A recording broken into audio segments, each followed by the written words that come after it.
नमस्कार दोस्तों, GK India में आप सभी का स्वागत है। मेरा नाम है नीतीश और आज की जीएस पेपर सीरीज 11 में जानेंगे अंतर्राष्ट्रीय संगठन का पार्ट 3, जिसमें हम बताएंगे 20 ऐसे महत्वपूर्ण क्वेश्चन जो बहुत ही वीवीआई है। वैसे तो इसके बारे में हर टॉपिक के बारे में अलग-अलग वीडियो मैं बनाऊंगा आगे, लेकिन अभी क्या है कि इसका शॉर्ट में जो होता है, जो वीवीआई महत्वपूर्ण होता है, उस सब के बारे में मैं आप लोग को बता दूं।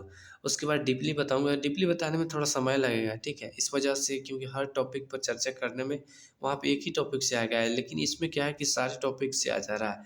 तो चलिए स्टार्ट करते हैं आज का फर्स्ट वीडियो। अरे, भारत राष्ट्रमंडल का सदस्य कब बना? तो इसका राइट आंसर होगा 1949। आप लोग को पहले मैं बता दूं राष्ट्रमंडल बेसिकली है क्या। वैसे इस पर चर्चा करूँ तो बहुत लंबा वीडियो हो जाएगा, लेकिन मैं आप लोगों को संक्षिप्त में बता दूं। ब्रिटेन के जो देश मतलब उपनिवेशिक देश थे ना, वही राष्ट्रमंडल के सदस्य हैं, बाकी लोग नहीं, ठीक है। तो लगभग 53-54 देश। उसमें क्या होता है कि कई बार कभी कभी देश छोड़ देता है गुस्से में किसी कारणवश। जैसे मालदीव कई बार छोड़ दिया, कई बार फिर सदस्य बन गया, वर्तमान में तो बना हुआ है। तो इस वजह से इसका एग्जिट सदस्य की संख्या है ना 53-54 होते रहता है। तो थोड़ा सा ध्यान दीजिए। उसके बाद नेक्स्ट क्वेश्चन आता है, राष्ट्रमंडल की स्थापना कब हुई थी? तो वैसे तो राष्ट्रमंडल की स्थापना 1926 में हुई थी और भारत 1949 से इसका सदस्य बना, ठीक है, आज़ादी के बाद में। तो यहाँ पर नोट कर लीजिए कि भारत सदस्य कब बना और राष्ट्रमंडल की स्थापना कब हुई। उसके बाद नेक्स्ट क्वेश्चन आता है, यूनेस्को का मुख्यालय कहाँ स्थित है?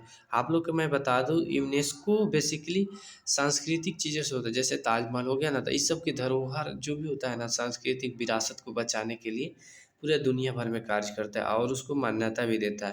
तो यूनेस्को का मुख्यालय पेरिस में है। अगर आप लोग को पता नहीं होगा कि पेरिस कहाँ है, तो मैं बता दूं, पेरिस फ्रांस की राजधानी है, ठीक है। और फ्रांस कहाँ है? यूरोपीय देश है, ठीक है। यहाँ के राष्ट्रपति इमैनुअल मैक्रो है। वहाँ पे प्रधानमंत्री भी है, लेकिन वो प्रधानमंत्री सिर्फ नाम मात्र के होते हैं, यानी वास्तविक शासनाध्यक्ष राष्ट्रपति है जिनका नाम इमैनुअल मैक्रो है। आप लोग नोट करते रहिएगा। यहाँ पे थोड़ा टाइपिंग में प्रॉब्लम है, इस वजह से नहीं बता पा रहा हूँ। और इसका मुख्यालय पे और यूनिसेफ भी होता है। तो यूनिसेफ का उसका मुख्यालय अमेरिका में है, ठीक है। तो यहाँ पे कंफ्यूज मत होइएगा। एक यूनिसेफ हो गया, UNICEF, ठीक है। लेकिन यहाँ पे क्या है, यूनेस्को है। तो इसको नोट कीजिएगा। उसके बाद नेक्स्ट क्वेश्चन आता है, विश्व पर्यटन निगम की स्थापना कब हुई थी? तो यहाँ इसका राइट आंसर होगा 1925। वैसे WTO विश्व पर्यटन निगम को भी कहा जाता है, लेकिन ज़्यादातर फेमस विश्व व्यापार संगठन को WTO कहा जाता है। तो इसको थोड़ा गौर करके ध्यान दीजिएगा। और दोनों का स्थापना अलग अलग है। उसके बाद में यूरोपीय संघ का मुख्यालय कहाँ स्थित है? तो इसका राइट आंसर होगा ब्रुसेल्स। अब आप लोग को पता नहीं होगा तो बता दो, ब्रुसेल्स बेसिकली यूरोपीय देश, यानी यूरोपीय संघ है तो यूरोपीय देश बेल्जियम की राजधानी है ब्रुसेल्स, बेल्जियम। आप लोग ध्यान नोट करते चलिएगा। बहुत ही विकसित देश है, इसलिए इसको यहाँ पे बेल्जियम है, बेल्जियम की राजधानी है ब्रुसेल्स। और यहीं पे यूरोपीय संघ का मुख्यालय है। उसके बाद में सार्क की स्थापना कब हुई थी? तो आप लोग को बता दूं, सार्क की स्थापना 1900, यहाँ पे देखिए थोड़ा सा मिस्टेक हुआ है, टाइपिंग मिस्टेक, मैं आप लोगों को सुधार करता हूँ। जैसा कि आप यहाँ देख रहे हैं ना 1950, तो यहाँ 1950 की जगह 1985 कर लीजिएगा। मैंने वहाँ पर टाइपिंग करते वक्त ध्यान नहीं दे पाया, 1985 मैंने बोला था, लेकिन यहाँ पे 1950 है, ठीक है। तो यहाँ राइट आंसर 1985 होगा, इसको आप लोग नोट कर लीजिएगा। और सार्क में, और आप लोग को बता दूँ, सार्क बेसिकली दक्षिण एशियाई देशों का क्षेत्रीय सहयोग संगठन है। अब इसमें 8 देश है। इसमें है अफगानिस्तान, पाकिस्तान, भारत, भूटान, नेपाल, 5 हो गया, और उसके बाद बांग्लादेश, म्यांमार, श्रीलंका, 8 देश इसमें टोटल शामिल है। इसका क्वेश्चन बहुत ज़्यादा आता है, इस वजह से मैं बता रहा हूँ। इसका मुख्यालय काठमांडू में। अब चलिए इसी से रिलेटेड अभी क्वेश्चन आएगा। उसके बाद नेक्स्ट क्वेश्चन आता है, सार्क का मुख्यालय स्थित कहाँ स्थित है? तो जैसा कि अभी मैंने बताया, काठमांडू। काठमांडू कहाँ है? नेपाल में। और ये काठमांडू किस महादेश में स्थित है? अपना पड़ोसी देश है। हम लोग हिंदुस्तान थी, सॉरी, एशिया में है, तो नेपाल भी एशिया में ही है, ठीक है। तो एशिया महादेश का नेपाल की राजधानी काठमांडू में सार्क का मुख्यालय, दक्षिण एशियाई क्षेत्रीय सहयोग संगठन का मुख्यालय, जिसे शॉर्ट में सार्क कहते हैं, दक्षिण एशियाई क्षेत्रीय सहयोग संगठन, ठीक है। उसके बाद में नेक्स्ट क्वेश्चन आ जाता है यहाँ पे, सार्क का प्रथम शिखर सम्मेलन का आयोजन कहाँ हुआ था? सार्क का प्रथम शिखर सम्मेलन के आयोजन 1985 में बांग्लादेश की राजधानी ढाका में हुआ था, ठीक है। तो यहाँ पे दे रहा है, कोई देश का नाम पूछ रहा है, तो यहाँ बांग्लादेश होगा। अगर पूछे कि कहाँ हुआ था, किस शहर में हुआ था, तो वहाँ पे होगा ढाका, जो बांग्लादेश की राजधानी है। और बांग्लादेश कहाँ है? एशिया में स्थित है, इसको आप लोग नोट करते चलिएगा। उसके बाद मैंने आ रहा है सार्क में कुल कितने सदस्य हैं। जैसा कि मैंने कुछ समय पहले बताया है, सार्क में कुल 8 सदस्य हैं और उनके नाम क्या है? अफगानिस्तान, पाकिस्तान, अफगान यहाँ लिख दे रहे हैं आप लोग, अफगानिस्तान लिख लीजिएगा, पाक, इंडिया, नेपाल, भूटान, भूटान और दो यदि उसके बाद में म्यांमार, श्रीलंका और बांग्लादेश, यानी 8 देश है टोटल। इसको आप लोग नोट कर लीजिएगा, यहाँ पर टाइपिंग में थोड़ा प्रॉब्लम हो रहा है। और उसके बाद में भारत में सार्क का प्रथम सम्मेलन कब हुआ था? यानी कि जब स्थापना हुआ 1985 में सार्क का, उसके जस्ट 1 साल बाद, यानी जो दूसरा सम्मेलन हुआ ना, तो वहाँ पे क्या हुआ कि 1985 में हुआ, यानी भारत में प्रथम बार सार्क का दूसरा सम्मेलन था, ये नई दिल्ली में हुआ था। उस वक्त देश के प्रधानमंत्री राजीव गांधी थे, ठीक है।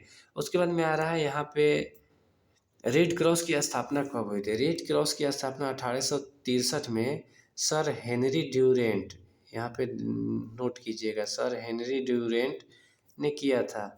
और 21 तारीख को किया था, आप लोगों को बता दूँ, सर हेनरी ड्यूरेंट, अगर इसको आप नोट कर लिए होंगे तो मैं फिर बता दूँ। इसकी स्थापना हुआ था 8 मई 1863 में, ठीक है। और इसको 3 बार नोबेल पुरस्कार मिल चुका है। 8 मई 1863 को यहाँ पे रेड क्रॉस की स्थापना हुआ था। उसके बाद नेक्स्ट क्वेश्चन आता है, रेड क्रॉस का मुख्यालय कहाँ स्थित है? तो इसका मुख्यालय बेसिकली जिनेवा में स्थित है। इसमें थोड़ा भी कन्फ्यूज मत होइएगा कि इसका मुख्यालय कहाँ होगा, ठीक है। तो यहाँ राइट आंसर जिनेवा होगा। उसके बाद में आ रहा है नेक्स्ट क्वेश्चन, रेड क्रॉस को अब तक कितनी बार नोबेल पुरस्कार मिल चुका है? जैसा कि मैंने अभी तुरंत बताया, 3 बार नोबेल पुरस्कार मिल चुका है, 1917, 1944, ठीक है, और एक और है 1963 में, ठीक है। इसको 3 बार नोबेल पुरस्कार मिल चुका है। कोई ऐसा दूसरा संगठन शायद ही कोई है जो इसको 3 बार पुरस्कार मिला, दूसरा नहीं है कोई, सिर्फ रेड क्रॉस को है। रेड क्रॉस बेसिकली क्या कहता है? ये ब्लड डोनेशन का जो होता है ना, लोगों को जिसे ब्लड की आवश्यकता होती है, बेसिकली उस क्षेत्र में काम करता है।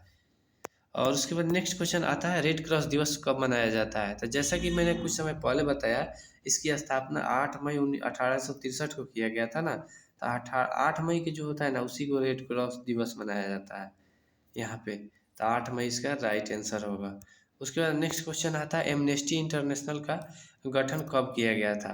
तो एमनेस्टी इंटरनेशनल बेसिकली मानवाधिकार संगठन है। जैसे मान लीजिए किसी के खिलाफ अत्याचार है, तो दुनिया भर में होता है, किसी जनसमूह के खिलाफ अत्याचार होता है, तो वहाँ पे पूरा दुनिया मतलब वो देखता है कि कहाँ अत्याचार होता है, उसको रोकने का भरपूर प्रयास करता है। भले वो प्रयास सफल हो या न हो, ठीक है, तो लेकिन वो अपना पूरा प्रयास करते रहता है कि, तो इसका एमनेस्टी इंटरनेशनल का गठन 1961 में किया गया था, ठीक है।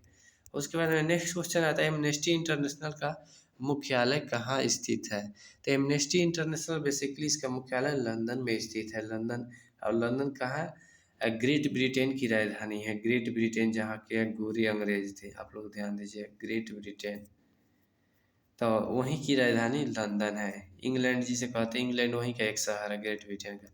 उसके बाद नेक्स्ट क्वेश्चन था, इंटरपोल की स्थापना कब हुई थी?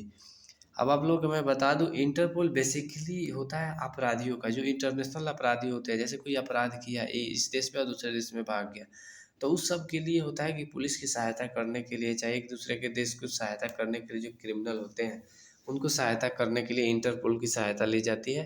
और जैसे विजय माल्या भाग गया, तो भारत सरकार ने इंटरपोल की मदद से उसको लाने के प्रयास किए। भले उसमें देखिए, ये सब इंटरनेशनल ऑर्गेनाइजेशन है, तो जल्दी लोग एक दूसरे की बात नहीं मानते हैं, इस सब में उतना दम नहीं है। इंटरनेशनल ऑर्गेनाइजेशन जो भी है, उतना उसकी बात नहीं मानता है, ठीक है।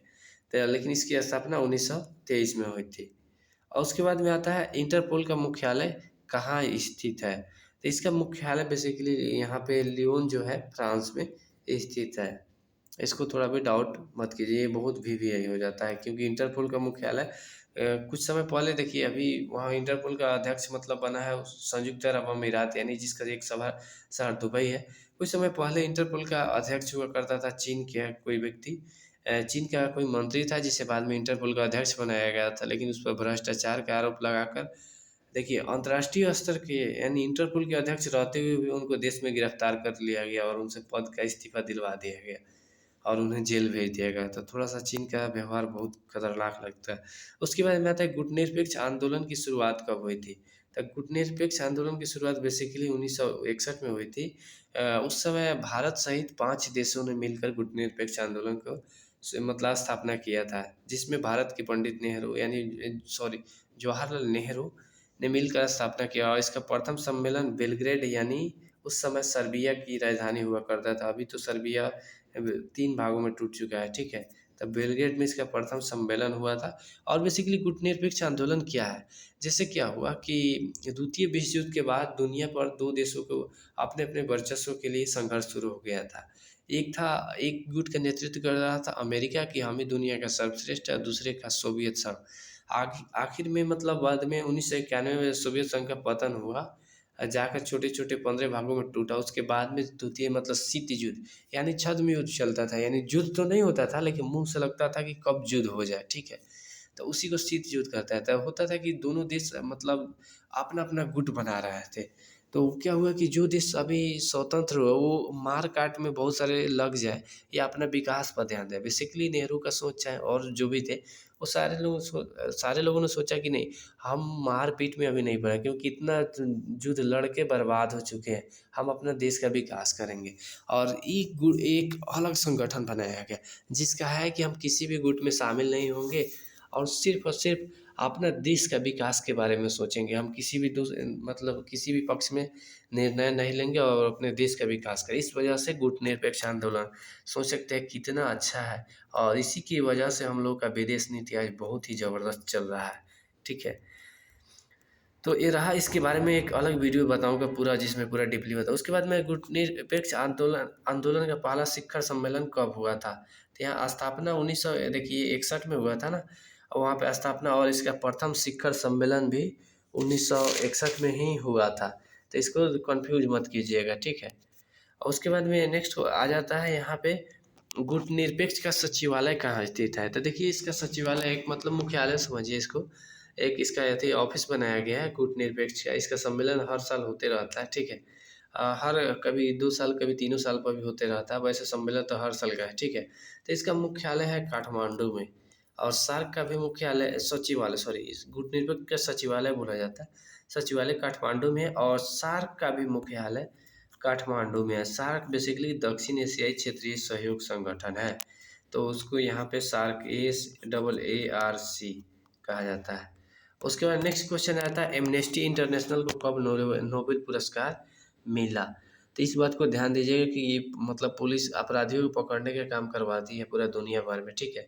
तो मानवाधिकार, इंटरपोल नहीं है, यह मानवाधिकार संगठन है, यानी मानवाधिकार की रक्षा करते हैं। जैसे क्या होता है, किसी क्षेत्र में हिंसा हो रही है तो उसको दुनिया के किसी भी देश में जिस देश को मतलब इसका सदस्य बनाया गया है, तो वहाँ जहाँ भी होता है ना, वहाँ पे ये मतलब रुकने का और उसको बचाने का सहायता, उन जनसमूह को बचाने का सहायता करता है। सरकारी सहायता जो भी होता है, जितना कर पाता उसके पास उपलब्ध होता है उतना कर पाता है और इसमें जो आता है वो मामला बहुत गंभीर श्रेणी में चल जाता है, अपराधी को दंड मिलना निश्चित हो जाता है। तो इसकी देखिए, इसको नोबेल पुरस्कार 1977 में मिला था। और इसका देखिए दोस्त, मैं इसका PDF यहाँ सबसे नीचे में मतलब आंसर भी दे दूँगा। आप चाहे तो आंसर जब जैसे ही आप क्वेश्चन बनाएँगे उसके बाद इसका लास्ट में आंसर मिला सकते हैं। इसी के साथ आज के वीडियो सेशन समाप्त होता है। दोस्तों, अगर आपको वीडियो पसंद है तो कृपया लाइक कीजिए, शेयर कीजिए, सब्सक्राइब करना बिल्कुल ना भूलें और आपका भी कोई राय सलाह सुझाव हो तो उसे कमेंट करके ज़रूर बताइए। मिलते हैं नेक्स्ट